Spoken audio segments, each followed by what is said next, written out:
ladno me ostavio samu na mesečnicu. Mogu da se kladim da ni ne zna kad je jubilej. A dobro, jesi mu rekla? Ne mogu stalno da razmišljam za njega. Dobro, javit ću ti se do 11. Što da je danas? Zato što se muškarci tada vraćaju u realnost.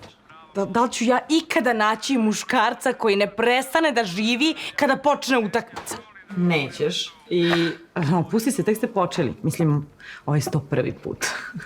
Ja se menjam. Ja sam naučila celu pobedničku postavu Liverpoola, a sad i ove nove. Ako to nije ljubav, evo ja ne znam šta je. A da ga pustiš da gleda tekmu s ortacima? Svako veče neki sport. Vidi, dobro si prošla. Pa zamisli da prati finsku ligu. Šta oni igraju? Ne pitaj. Ne znam, ali odlične su im kvote. Znaš šta je dobra kvota? Da Liverpool izgubi u grupnoj fazi. Aha. Da Bog da mu Liverpool izgubio ako ja poludim. Ako ja poludim, pa počnem da navijam za Manchester. Koji? Svaki ako treba. Prvo je bio problem što smo čekali da Liverpool osvoji Ligu šampiona. Pa kad smo dobili tu titulu, onda je sad problem što smo dobili titulu. Što sam sad gledala reprezentaciju. Koja je reprezentacija? Basket, alo, ne blamiraj se, početak svetskog. Pa to dobijamo, zar ne? Čuti, ne baksuziraj. Pa ne ljudi, mislim, to je kao sigurica, ono imamo NBA igrače. Pa tek treba da vidimo da li smo džabe kukali za Jokićem. Kukali smo za Jokiće. Polako, nemoj da te neko čuje. Posle Đokovića najviše volimo da volimo Jokaru. Pa dobro, ja gotovim i ostale. Kakvi smo mi bolidi, od čega mi pravimo senzaciju? Bre, ma jedva smo preživjeli dok čovek nije odlučio da igra. A šta sad? Sad je sledeći nivo da pokine. Aha, dobro, okej. Vi razumete da je košarka timski sport? Igraće kako mu dođe. Pa to je kao da se Aca prema tebi ponaša kako mu dođe. Da zaboravi na strast. Strast? Pa on više strasti osjeća prema Džirgenu Klopu nego prema meni.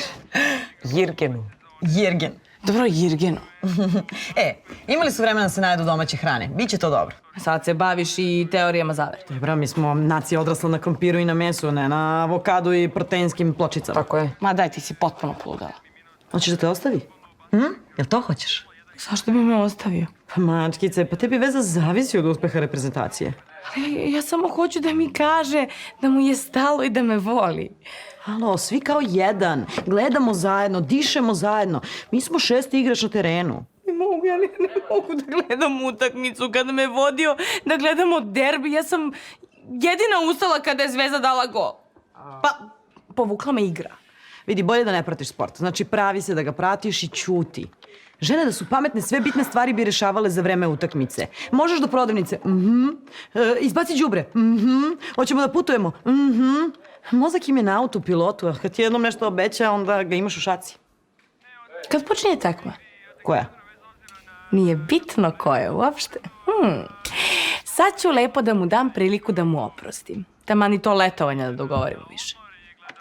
Kako izgleda? Evo, gledam te i ne znam da li si više vrh ili top, ali brutalno izgledaš, bebo. Hvala. Ćao, ljubavi. Nema da me lerišeš, ljubavi. Zdravo, devojke. Večeras je tvoje srećno veče. Jel? Ko kaže? Ja imam osjećaj. Kakav osjećaj? Gledamo tekmu. Zajedno. Da. Ja, to mora da je sreća. Đape, buraz.